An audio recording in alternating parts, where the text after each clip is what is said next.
Welcome to the Get Real Podcast, your high-octane boost of full-on reality therapy for personal, business, and investing success with your host, Ron Phillips, because somebody's got to tell it like it is. Hey, everybody. Welcome back to the Get Real Podcast. Ron Phillips here with Heather Marchant. How you doing, Heather? Hey, I'm good. How are you? I'm good. It's a good day. It's a good day. We're nearing the end of the year, and Can't believe it. my gosh, there's all kinds of things happening. So we thought, I think we thought it would be good to talk about some current events today. Current events in the real estate market, Heather. Yeah, I had a client send me an article from Time magazine concerned about the pandemic and purchasing real estate. I sent it to Ron, and I maybe shouldn't have, because you're pretty fired up about it in true Ron fashion. We should probably just dive into it. I am irritated today about how this was written. There's some truth in here, so we're gonna cover the truth. We're gonna cover the spin, we will call it, instead of suggesting that whoever wrote this is a liar. I think they're just ignorant. We would not suggest that. Yeah, we would not suggest that. Or maybe they just wanted to write an article with a certain flair and agenda and made the information work in his favor. Congratulations, because they have done it. And the sad thing is that most people who read this are going to believe every word that's written here. That's the sad thing. 'Cause it's in Time magazine, right? Time magazine's like super reputable. Pop up when I first got on of Person of the Year, and who's it's going to be next year. It's okay. Yeah. So let's jump into this. This is real estate related. Starts out with this heart-wrenching story that I think all of us can, at some point in our lives, we can probably all relate to. In addition, this year, I think we can all relate to at least knowing someone in this situation, and also in a myriad of other really crappy situations this year. Yeah, I agree. So it talks about this lady who's a nurse, and so no, I'm not. Okay, so this lady's speech pathologist. Yes, speech pathologist. And I should just stick to parts of this that are relevant, and I'm not going to bring this could go really political really quickly, so I'm going to try to rail it in, and Heather may jump in and just we'll talk about Charleston weather or something today. But this lady, this poor lady, she had a rough time, and the rough time was because our stupid freaking government decided to shut down our country, right? So if you shut down the country and people can't work, guess what? This is going to come as a really shock moment for everybody right now listening.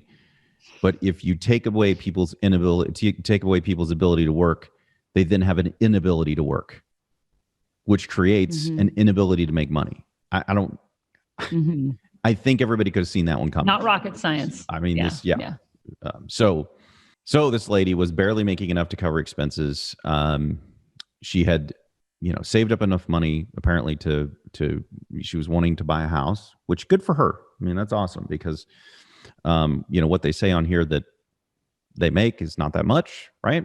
And they're paying rent, and there's a little bit of beating up on people who are landlords because they make money, and the people who pay rent don't make any money. And we'll save that for another whole episode, which I think we've already done an episode on that, so we won't worry about that. But this year they've accrued a ton of credit card debt, Heather, because they were taking all of their expenses and throwing it on credit cards. Yep. Well, that's not a good idea. Yeah, that's not a good idea. So just for anybody out there, when things get tight, the worst possible thing you can do is start shoving all of your expenses onto a credit card. Ask me how I know this. I've already done this before. It does not work out very well. You should not do that. Let me offer an alternate. I'll just offer an alternate. When the crap hits the fan, and you are going to have a few months or many months where your income stream is interrupted, the first thing you should do is slash like with a massive machete, all of your expenses. And when I say all of them, I mean all of them, except for what is required to live. Now, some people may think their cable is a requirement to live, but it is not. Okay, so I feel bad. I felt bad when I had to do this. I felt bad. I didn't like it. But the first time I went through this, I put everything on a credit card, and that took me years to unbury myself from. The second time, I slashed all of my expenses, and within a few months, I was right back where I was. I mean, it sucked. Yeah. But at least I didn't go into debt for stupid crap, right? Yeah. And you can also call creditors and explain your situation and sometimes work out plans or what have you so that you can slow your bleeding, right? So you can be a little creative, but sorry, go ahead. Okay. And I've spent 5 minutes on this beginning of this story, which is not really even what this article is about. This article is about real estate. So she's lamenting the fact that she can't buy a property now because she had saved some money. She was ready to buy a property. She burned through her savings and then she put everything on a credit card. And now she's going to have to dig out. And while that is sad, I mean, millions of Americans have that happen to them every year. Pandemic or no pandemic happens every freaking year. It has happened to the wealthy and it has happened to the poor. It has happened to the middle class. It happens to every race. It happens to every gender. It happens to freaking everybody. So, while I feel bad about that, this has less to do with the pandemic and more to do with this is just kind of how life goes sometimes. And this year, it was a pandemic that got us. It could have just as easily been that you got fired from your job. Or maybe you get sick, like long-term sickness. Or something, right? So. Okay, so housing sales are on they're breaking records. Interest rates have already broken a record this year. Okay, and this is what this brilliant person says: inequalities were bad and growing prior to 2020. Okay, then the pandemic hits, and it's hits hardest those who are already on the most vulnerable position. It's making the affordability crisis worse. Okay, maybe. But I know a whole bunch of business owners that wouldn't have considered themselves in the vulnerable category that got pretty well crapped on this year. I mean, by their government, literally crapped on by their government this year. Not by the pandemic, by their government. Yeah, I think looking at it from that perspective, there's so many things that can cause this and not a pandemic. I mean, granted, the pandemic has lasted a really long time, but I mean, the methodology I've always been raised with and continue to do is to have some savings set aside. I know we talked about that, and have it be, I think even the really wealthy can be in this exact same situation if they aren't prepared for a economic downturn. So, yeah. So then they go on to talk about the real estate market like it's like things happened that weren't supposed to happen, right? Like when the pandemic hit, people stopped buying houses a little bit for like a quarter. Shocker. I mean, that shouldn't come as a shock to anybody that happened. And then they talk about this whiplash, right? Where, oh my gosh, there's this pent up demand. And so now house prices are going way up. This is simple supply and demand. It's the normal economic cycle. Yeah. If you create, by any means, if you create a shortage of a product where there is too much demand, prices will naturally follow the demand. Period. End of story. So yes, house prices are going up, and there are less of them available in most parts of the country. The fact that someone is reporting that this is a bad thing is remarkable on almost every single level that there is imaginable. How you can have house prices going up affecting hardworking men and women around the country because their property value goes up, they have more net worth, they can do more things with it, right? How that's a bad thing is beyond comprehension. Well, and there's still parts of the country that are extremely affordable. I don't know how many clients I talk to each day that I tell them what our average price is of a single family home, 3-bedroom, 2-bath, is like 100, 120, depending on, you know, the month or whatever. And what? You can't buy a house for that much. It must be in like the horrible area. I mean, we have new construction at 125. So if you're living in a market you can't afford, we've talked about this before, that you shouldn't live there. Right. Relocate to a more affordable really place. Isn't that complicated? It really isn't. Then this person goes on to say that there's this shocking new trend where people are moving out of really expensive urban areas into less expensive, smaller suburban areas. Well, so they specifically mentioned a few markets, Heather. This is like, I don't know where these people live.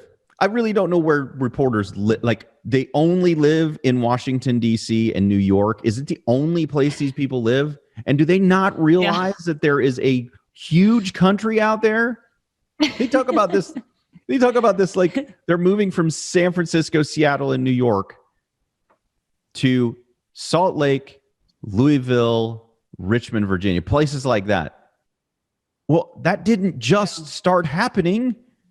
Crap. When I moved to Salt Lake in 2007, this was happening. It's been happening for well over a decade. Yep. I don't agree. I don't know what is it that you have to do to become a writer for Time magazine? I mean, in order to write a piece about real estate, do you have to know a freaking thing about real estate or the economy to be able to even write this? Apparently not. Apparently you just have to have gone to school and get a degree in journalism. And then you can write whatever muck it is that you want. Unbelievable. Yeah. No, I agree. I think taking and combining a lot of these facts into be about the pandemic is really not the case. So it has almost nothing to do with the pandemic. People moving to Salt Lake, at least I know. Okay. From people I know who've been moving here. Next, they're talking about this spike. And the spike is happening in the lower price range homes. Mm-hmm. Also, not a shocker. Why would that not be a shocker? Because folks, it's not like there's an unlimited supply of land in an area where you can build a $125,000 house. And also, shocker, what happens when there's not enough of the entry-level homes? What happens to the lot cost? Well, it goes up because there's not enough of them. My gosh, this is so easy to predict.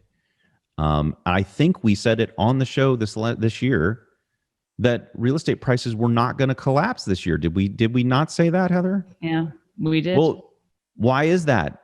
Because there was demand, huge demand, and not enough supply. That is not the makings of a crazy collapse. Yeah, it's just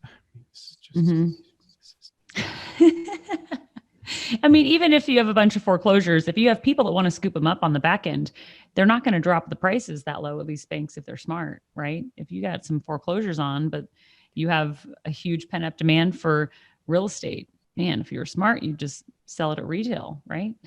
Yeah. So some more bad news. You ready for some more bad news? Oh yeah. Again, according to CoreLogic,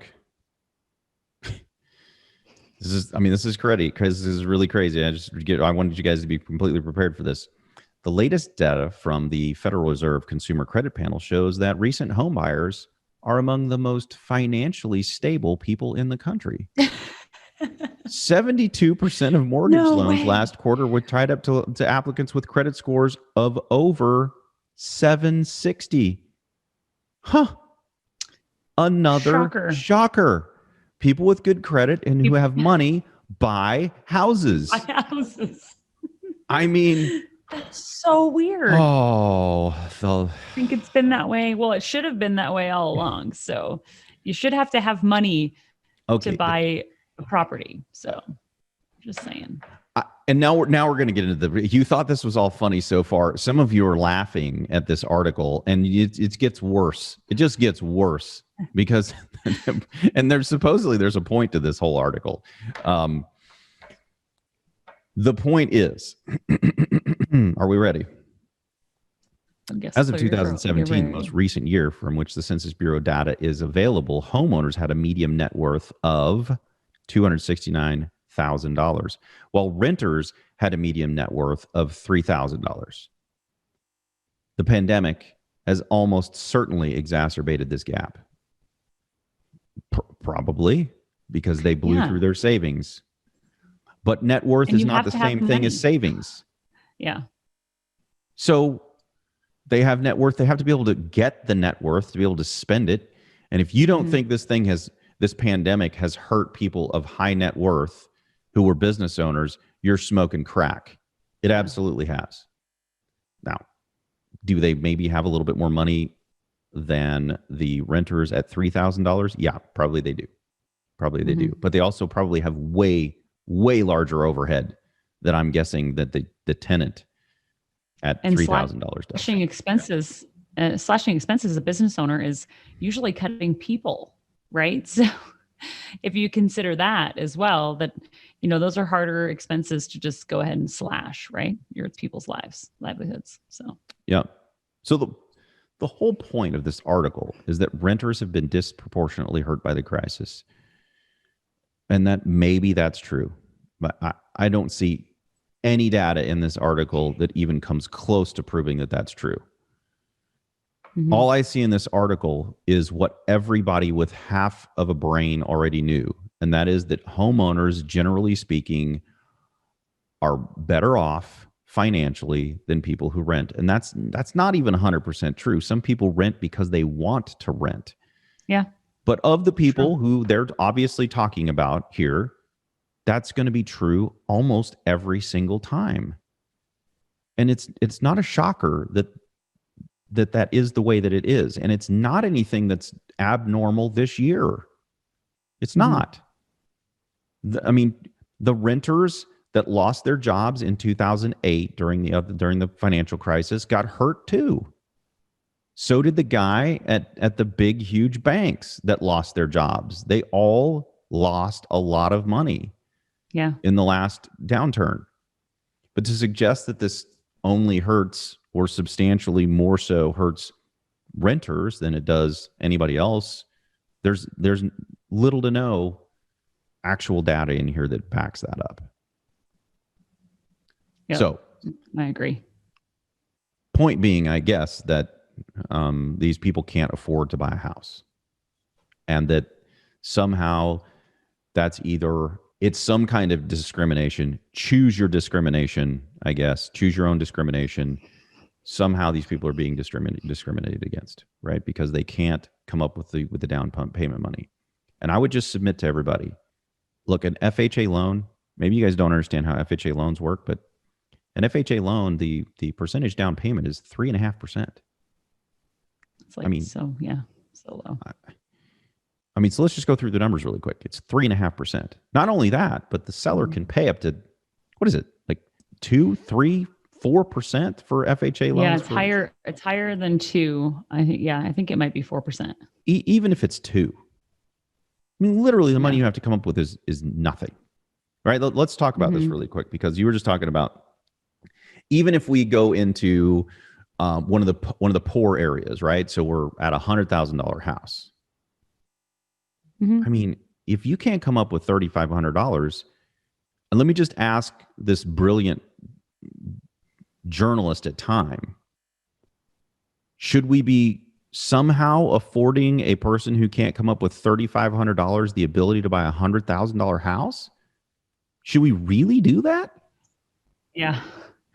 Put them in a riskier situation. That's similar to what we did before 2008 that caused real estate collapse, right? To have people in houses and they can't afford it makes also no sense. So giving people a hand out that allows them to be in a worse situation long-term is hardly a solution. $500,000 is $17,500. People, just think about that for a second. This person spent time writing an article, the whole point being that renters who don't have enough money saved up, somehow we should change the rules to make it easier for them to become a homeowner, because homeowners are better off financially than renters, generally speaking. And I think the whole concept for me is a problem that it's a right, that everyone should have the right to own a home. You can have a right to live in a home. I think that's definitely a human need, is to have shelter, right? For sure.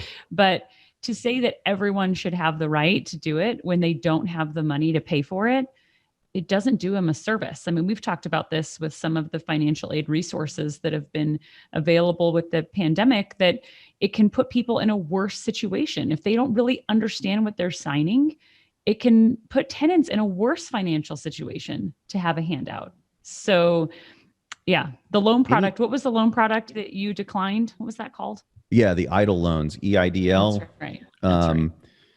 You know, everyone was so pumped up about this EIDL loan that you could get. It was really, really inexpensive. And, it was supposed to be this thing to help business owners save their businesses, right? It's a disaster loan product. But when you actually get the fine print of that thing, I mean, the government basically controls your business. They control all of the finances of your business. When I was approved for two of them for two of my businesses, and they kept emailing me over and over and over, and they called me multiple times trying to get me to sign the documents. And I told them every time, I'm like, I read the documents. There is no way in hell I'm signing those documents. I'm basically giving my business over to the government with no end date. It's insanity. No way I'm going to do that, right? And these other things that they put in place, giving people forbearance. Well, using the word forbearance, it sounds like it kind of sounds like forgiveness. It's not forgiveness. That's not what it is. And when you get to the end of the year or into the term and the forbearance comes due, and you actually learn what the word forbearance means, it is not going to seem as cool as when they were soliciting it at the beginning of the year. Yeah. Not as you've got cool. to pull back the curtain. Yeah. There's a lot of this stuff you have to pull back the curtain to really understand. I mean, the motivation to say that people should buy a house that can't afford it, right? I mean, who profits from that, right? Who are the people that get to take advantage of people who can't afford something and selling it? It's kind of like going to the store and buying on, what is it called, layaway or something, you know, and buying things on your credit card. I mean, similar concept, right? It's just it is because we have been the financial education in America is pathetic. And he says it. I don't know if it's he or she. I keep calling him a he. I don't know. I'm just assuming that if it's a he, I'm calling a he a moron, and I don't want to call a she a moron. So we're just going to keep going with he. I don't know which it is, but it is a she. It is a she. Dang. Well, you're a moron, she. Whoever you are. She. We don't say her name. We don't want to out her on here. So she says there's a 2018 report from the University of Michigan. It says that home ownership rate is 32% for young adults whose parents were homeowners, versus only 14% young adults whose parents were renters. Yeah. Okay, so what do we do to turn that statistic around? This moron suggests that we should change the rules and make it easier for the 14%. But why is the 14% not the same as the 32%? Why is that? If we actually get to the root of the problem is they were not taught anything about home ownership. They were also not taught anything else responsible, because we just learned that the majority of homeowners are more financially responsible. So if those people are teaching their kids how to be more financially responsible, what then should we learn? It's not that we should change the rules. It's that we should teach the freaking rules. Yes, teach them to the 14%, please. Can we just do that? Yeah. I mean, there's so much free education out there right now too. I mean, if you consider 40 years ago, 30 years ago, what it was like to try to learn things versus now. I don't know how many people, I talked to my mother-in-law who's in her 70s who said that she learned how to do stuff on YouTube that she could do around her house, right? So if you want to better your financial situation, there's like limitless opportunity that's free to go out. Not necessarily saying YouTube's the only option, but I'm just saying you have local libraries, you have tons and tons of opportunity to better yourself and educate yourself. So I agree. Learning how to fish versus giving them a fish. Come on now. This is an old concept. I mean, if there's a reason why the kids of wealthy parents themselves have a leg up. Mm-hmm. This moron says it's because they can go to college. That is so stupid. That's the dumbest comment I've ever heard in my life. That has absolutely nothing to do with wealth. As a matter of fact, it has absolutely nothing to do with being educated. Well, that's not true. Being smart. I know some really stupid educated people, highly educated people, remarkably stupid. And they went to college and they're poor. Mm-hmm. That has nothing to do with financial education at all. It is also, for the most part, not taught in college. It's not taught in high school. It's not taught in college. The only way to really learn it is either from your parents or to seek it out yourself somewhere else, because you're not going to get it in either one of those places. Obviously, because this person went to college who wrote this ridiculous article. Yeah, I mean, I didn't even finish college, and I look and I'm thinking, well, maybe I finished my bachelor's degree, and I'm like, I don't know how it would serve me unless I was able to really find and pick classes versus a major. You know what I mean? It's really interesting to say that is tied to. I mean, there is a component of that you typically can get better jobs that you have a degree, but it's not that it's impossible. That it's, the degree that makes all the difference. Nope. And even if you do, that doesn't mean you're going to be financially savvy at all. Mm-hmm. It may mean that you make more money than everybody else, but I know a lot of people who during the last crisis were highly educated, couldn't find a job. Yeah. Because there weren't any jobs. It doesn't mean anything. And they lost just as much, if not more, than everybody else did, because they also were not financially savvy. They didn't know what they were doing. Mm-hmm. Anyway, point is, guys, look, like Heather said, homeownership is not a right. To be able to live in a structure, to be protected from the elements, and to have a place to raise your family, everyone should have that. But we already have that safeguard in America. The fact that a pandemic can come and disrupt our lives like it has this year with respect to housing, is a fallacy. It didn't. What disrupted our lives is that the government changed contract law. That's what happened this year. You want to know why you can't kick your tenant out? It's because the CDC, not even the government, the CDC decided that they can live there because there's a pandemic. That's why. And why is it that people are going to be potentially evicted next month? Well, it's because the CDC didn't really think this through very well. They just told people they don't have to pay right now. But every ounce of that rent is due next month.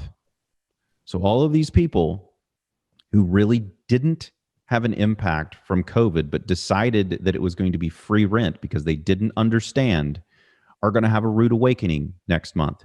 And whose fault is that? Is it the fault of the landlord that these people owe the money? Or is it the fault of the government for dangling some fake carrot in front of them so that they think that they don't have to pay rent for 5 months? Thank you, Trump. Pulling back the curtain. I'm telling you, it's like crazy. Unbelievable. Now, I actually don't believe that these people are going to be evicted. I think that the government is going to come and give a whole bunch of money away to a whole bunch of people. Again, that's what I think is going to happen. But I'll tell you this: if you are a resident of one of these places and you have been kicking the can down the road, so to speak, and living high on the hog on the money that you've been saving on your rent, you should be evicted. Shame on you. You should be evicted. You should get kicked out so fast it makes your head spin. And then you should go and try to figure out why that happened so that it never happens again to you. But it sure as hell is not the fault of the landlord. Yep. And on that happy note, we'll end this show. Sometimes, though, it's nice to talk about these things in a get real fashion, though, right? And for all you young people out there, if there's any young people out there listening, and you're going to school and you're going to study journalism, would you please, for the love of all that is holy, not write filth like this? Just don't do it. Do some actual research and figure out what the real problem is, and then write it. That probably means that you're not going to get a job at the New York Times, or what is this? No, at Time Magazine, or any of the other ones that say Times. Probably all of them. Pathetic waste. I'm never going to get this time back, Heather. That I read this article. It sells. That's why they're able to have these crazy headlines that people want to read and understand and delve into. And so when you sensationalize data and point it in the right direction, like that you want it to be pointed in, it sells. So. Okay. So again, really appreciate you guys. Appreciate your subscriptions. Our numbers are going up. We really appreciate it. We're getting tons of comments and requests. We actually have 2. We're going to do a couple of shows just on things that people have emailed in, right? Coming up. Pretty excited about that. So if you guys want to hear about something, or if you see some ridiculous article that you want us to talk about, then just send it our way. We'll be happy to oblige. All right. We're going to do a non-ranting podcast next week. I promise. All right. So I'm not sure what it is you're going to go out and make happen this week, but you should go make something happen. Like if you're a tenant, go make your rent happen, right? That'd be a good thing. Make your rent happen. And if you're a landlord, hang in there. Just hang in there. What we got, like three more weeks? And then and a lot of our clients. If you've got one of these non-paying people that can't prove that they were affected by COVID, then you can kick their butts out. Was that insensitive, Heather? No, not at all. It's holding people accountable for their choices. Not at all. So, and a lot of our clients in the next few weeks are focusing on closing so that they can get the tax write-off this year. What I'm doing. So go make that happen. What I'm doing. That's what I'm doing too. I've got an apartment closing. You're closing. I've got an apartment closing. We got a lot of clients closing, and we got people calling us going, "Hey, can I close before the end of the year?" Well, if you've got cash, you can. But if you want a loan, there's no way that's happening. So, no. All right, people. The world is still good. America is still the greatest place in the world, in spite of the fact that we have ridiculous, ignorant politicians. So, go make something happen this week. 100%. This has been the Get Real Podcast. To subscribe and for more information, including a list of all episodes, go to getrealestatesuccess.com.